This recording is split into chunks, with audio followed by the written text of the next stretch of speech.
The artist recreates the world. Welcome to The Artist Recreates the World. I am with Helena D Lewis, writer and performer of Call Me Crazy, Diver Mass Social Worker, Shenanigans, Just Me. Those are my 3 plays. Yes. And I love this lady for her work. I've seen the play myself twice. And my first question is, how do you do that? I mean, how do you do so many different characters? You know, I can't even say that I'm really doing characters. I know like people see me, but that's just like generally me, like on a day-to-day. Like if I know your mannerism and if I'm talking about you, I just kind of like incorporate it into what I'm doing. And with Call Me Crazy, it's very personal because it's like stuff that happened at work, people that I've met with, worked with. So like I knew them well enough to do that, you know. And then you take acting classes and stuff to perfect it. You know? So what drove you to do the play? Because you used to be a poet, spoken word. Well, you still are. A lot of that used to be. But how did you start? Where did you start? It was like a natural transition. What happened was Arcos Entertainment, Mark Newell from Arcos Entertainment was at the New Rican Poets Cafe, and he asked me if I was working on a play because they was doing a theater festival. And I was like, yeah, I wrote a play, it's called Just Me. But I was lying, I just had the title. And he booked me on the spot for their first theater festival. And Just Me was okay, but it didn't have a little arc. And then after I worked with that for like 2-3 years, they asked me to write another play. And I said, well, I'm gonna write about work. And this was like the best time to write about it because like my girlfriend at the time was complaining about her job didn't have the right water cooler cups or something. And I was like, girl, somebody jumped out the window at my job. Like you can't compare your crazy to my crazy on any given day. It's just not gonna happen. You know? And so it developed out of like real life stuff. Yes.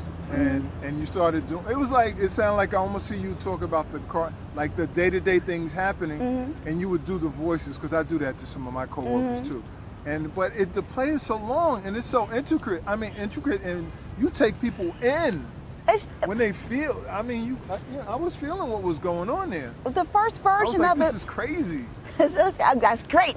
The first version of it was like 35, 45 minutes. Okay. So now it's like 2 hours and 15 minutes, and I don't do an intermission. So of course I've added material. When I'm doing like the summary at the end, I incorporate more current issues that's going on.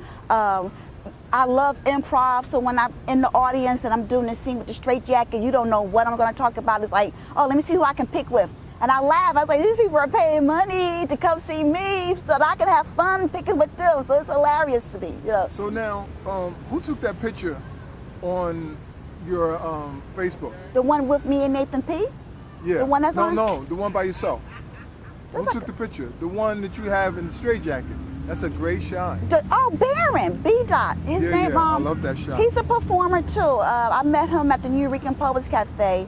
And he was also a photographer at the time. I don't think he does photography work anymore, but I was lucky enough that he took my pictures. That's a great shot. In fact, he took all of my pictures. He took the one of me, I don't know what you've seen on Facebook, but it's a picture of me like I'm standing by a brick road. He took that picture. He took all the straitjacket pictures.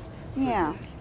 So Rome Neal, he Yeah. told you, how long ago was that when he told you were more than a poet? I love that because a lot of our artists, they don't realize their skill set.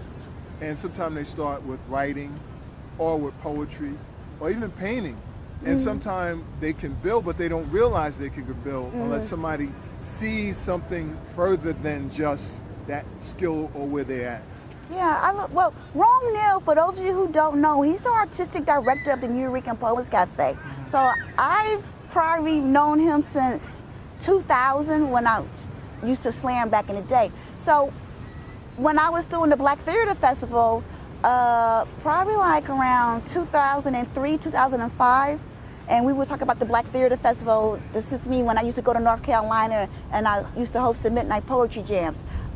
And I was like, this is a lot of work. You know, I want to do other things.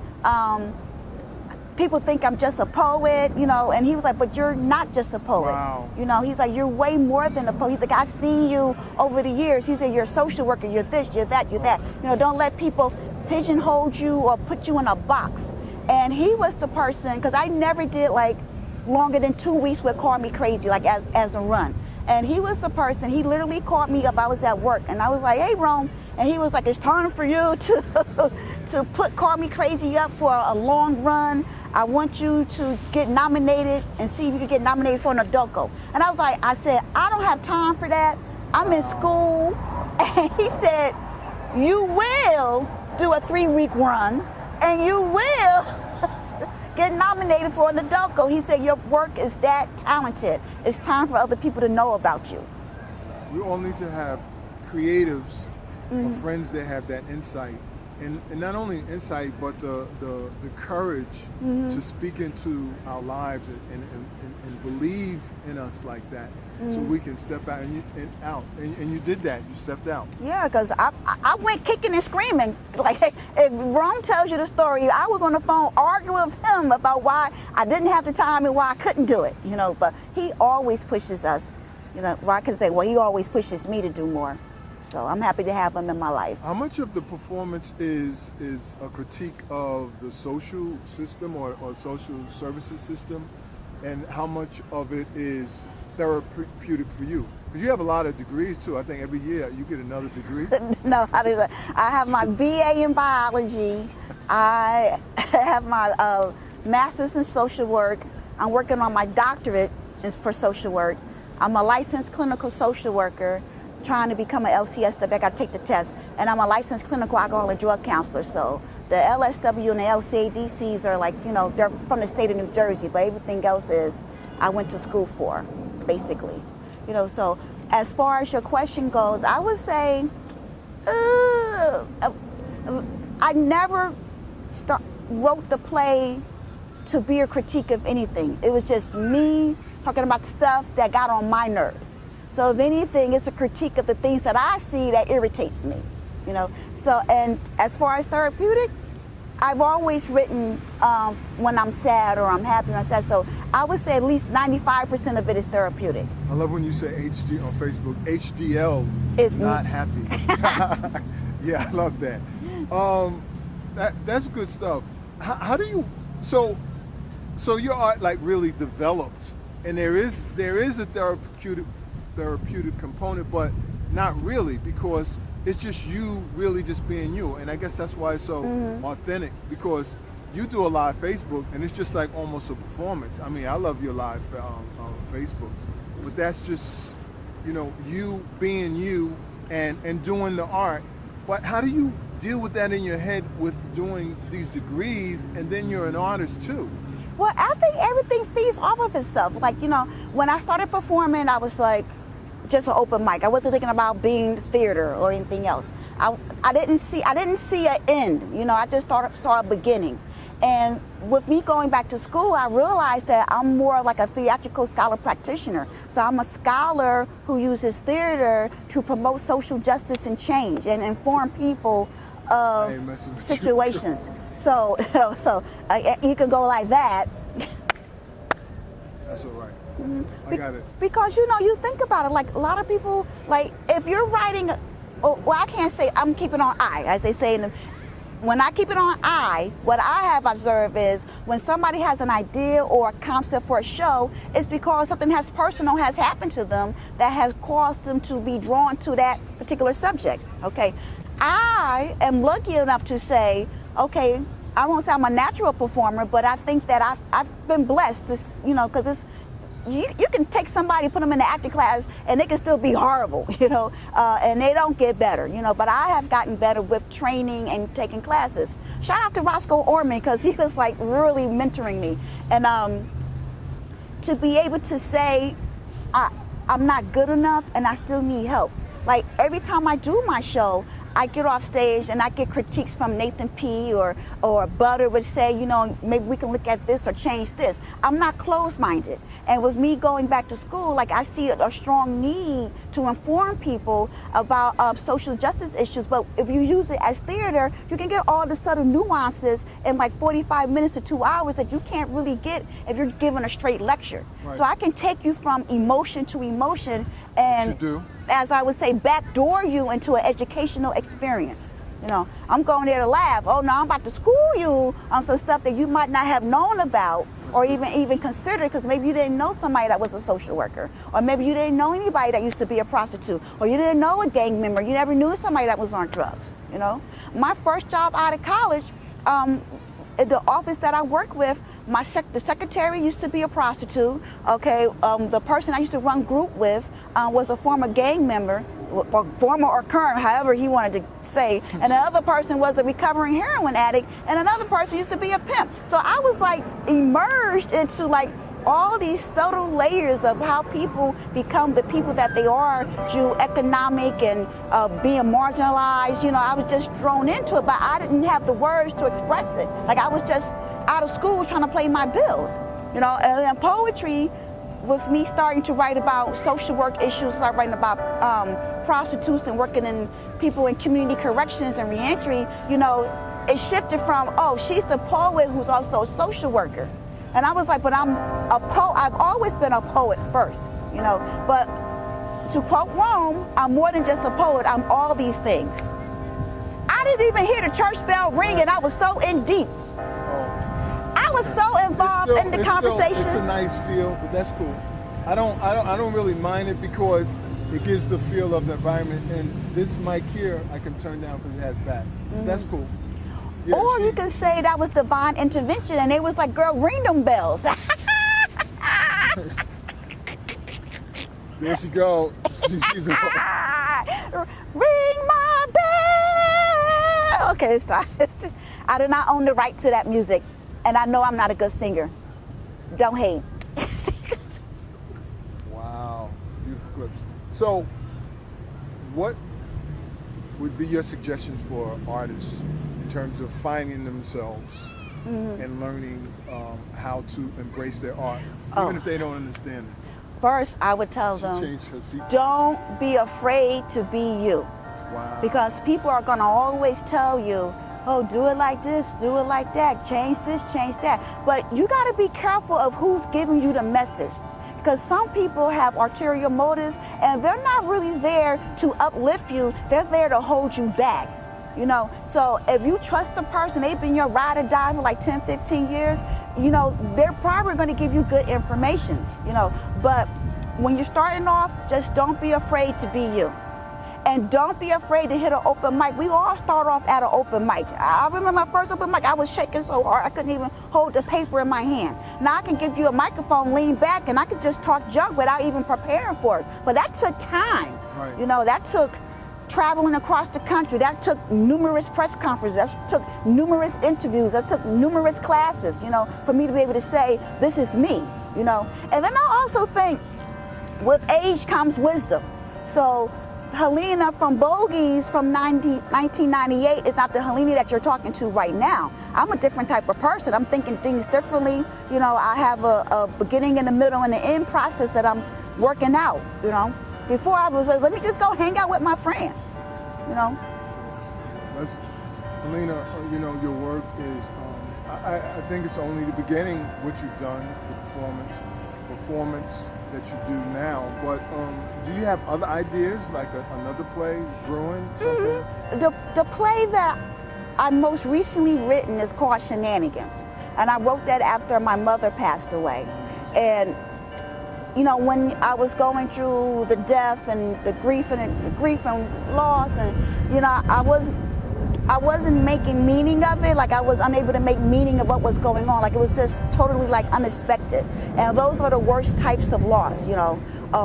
Like if somebody says I'm a mother and I lost my child, that's off-time loss, that's unexpected, that's against the natural order of things. In my mind, my mother and father are supposed to be here forever. Like I've never envisioned a world where my mother wasn't somewhere fussing at me about something. So when she passed, what took me for a loop was my family reaction to everything, my immediate family, not my poetic theater family. Because when they found out, my theater family, it was like, I'm on my way to your house now.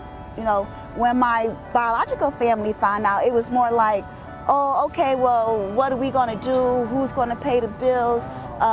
What can I get? I'm supposed to have that. And I was like, I can't even worry about this. So when I went to view my mother's body with my family, I stepped outside to speak to the person who was making her program. And I came back into the funeral home, and my family had left me, like they forgot. Like I was like, I'm not in anyone. There was 2 cars. I was in neither car. So I'm walking. I said, well, I'm gonna walk home. And I'm walking and I'm talking to my mother. I was like, I can't believe you left me here with these yahoos. Like, who does not realize that a person is missing from the car? And Butter calls me. And he's like, hey, babe, I'll be there around about 2 o'clock. I was like, oh, it's all good. I said, I'm walking home from the funeral home. And he was like, something's wrong with your car. And I was like, no, my family, they left. So he was like, what do you mean they left? I was like, they left me at the funeral home. I had to walk like 2 miles to get home. And I said, oh, it's okay, Butter. This is gonna make a great play. I said, and I'm just gonna make a little note and put this in the back. And they did eventually realize I wasn't home. And my father called me and said, where are you? And I told him where I was at. And he was sending my sister to come get me. And I was like, don't send him. It was the most peaceful walk I had since I was just like in one with the universe. Like if I was Snow White and had put my hand out, a little bird would have came and landed. It was just a real calm, surreal experience. And through that process, with me being a performer and we're talking about death, I realized a lot of people were coming to me saying, you know, this person passed in my family and this person, and how did you get through it? And I was like, I don't know, this is just me getting through it, you know. But to be able to write a whole show about it and to make meaning of it and to inspire other people, because we're all gonna die, we're not gonna be here forever, right, you know, but to give people the opportunity to express their loss and to see my pain and say I can relate to that, you know, I think has helped a lot of people. And I've only had the chance to do the play about 10 times. I'm looking to do it at another theater, and I know that day is gonna come. And then the next show that I have an idea from is when I was cleaning my mother's property, I found her diary from, I think it's from 1932. And she kept the diary for a whole year. So can you imagine being Black, living in the segregated South, having 4 children, because I wasn't born, you know, you working in the fields picking tomatoes for like $3 a day. I was like, oh my God, I have to turn this into a living legacy from my mom's. Her words that she put in writing that she probably never thought anybody would read and find value to. I'm like, this is a snapshot into history. You know, and that's gonna be my next show. Or I should write one called The Professor. Because you know, I'm a professor, you didn't know that? Like I started teaching, I'm gonna say where I teach at, but I do teach at a university. I'm there, you know, the field coordinator, and I do teach like 2 courses on campus from time to time. And so that was a different experience stepping into academia. And I was like, wow, this is really deep here. So just my experiences with them in that new world, you know. You got it. That's beautiful. I love how you've developed over the time. I mean, I didn't know all the story, but that development, because once you learn how to do something a certain way, the treatment and how to build on it, then you get another idea and you can do it again and you can do it again. You just need the venue, the time, and the space. And it's kind of like right now I have to put things sort of kind of on hold until 2020 because that's when I'm going to graduate with my doctorate.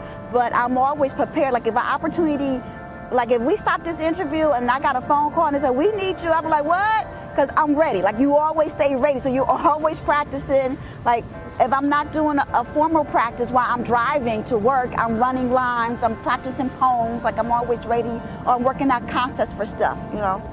Last question. Famous performers or people that have influenced you, or have they? Okay, don't laugh at the people that I'm about to say, because they're gonna be really like Mae West, Okay. Okay, like she was a Megan vision. was awesome. Yes, and people don't realize how gangster she was for her time. You know, she was laying things down and doing her way back in like the 30s, 40s, 50s. Another performer, I gotta say, I have to say I'm really fond of the people that I came out of Bogus with. Rob Hilton was the person that made me want to perform. He used to do this show, he used to do this poem called Should I? And I was sitting on, for those of you who remember the old bogies, like when you came in on the left side, it was these steps.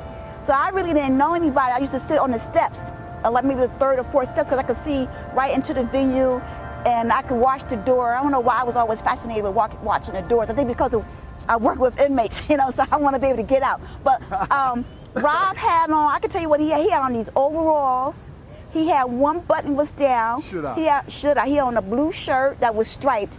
And he walked around in a circle with a microphone in his hand and the Should I poems. And he was, after he got done, he was like, should I? And he'll drop the paper on the floor. Should I? And he dropped, I was like, this guy is freaking fantastic. And I was like, I want to be him, but the more feminine, girly version, you know. And he was the one who made me want to perform and made me write my first poem.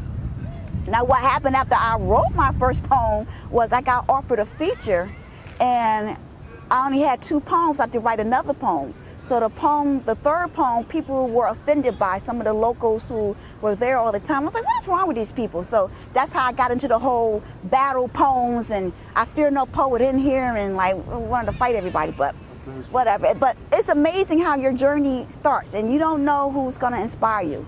Like, I told Rob that story and he doesn't believe me, but I'm still, he's like, Rob Hilton, if I did not see you, there would be no HDL now. I'm just saying.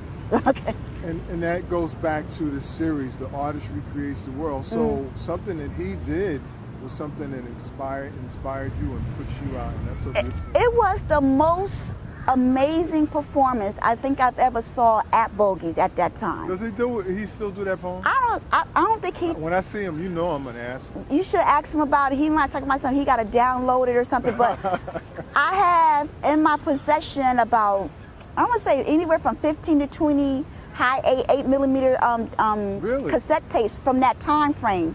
I just need to find somebody who I can transfer it over. I want to like take I don't want the footage to be lost. Like I have Bogies, Yeah, I have Cars, I have us Love Joe Slams, you know. Oh, we could talk, that's good, you know, but it's all well and good. And if anything, I want to speak to the young ladies who are performers, okay? All right, and especially people of color. They like to say we're born with 2 strikes against us. You're female and you're black. And in this society that tends to marginalize us and is really male-centric, do not let them define your work or your art. If you're mad about something, don't be afraid to write it. Don't be expressed to say it, because you don't know who you're gonna change. One thing that I'll never forget was this day I was at the New York Poets Cafe, and this girl walked up to me and she was literally holding somebody else, and the other girl was crying, and she said her boyfriend used to beat her and she left her. She left him after she heard your poem. That's worth 18 million zillion dollars right there. That's life-changing. Can't beat that.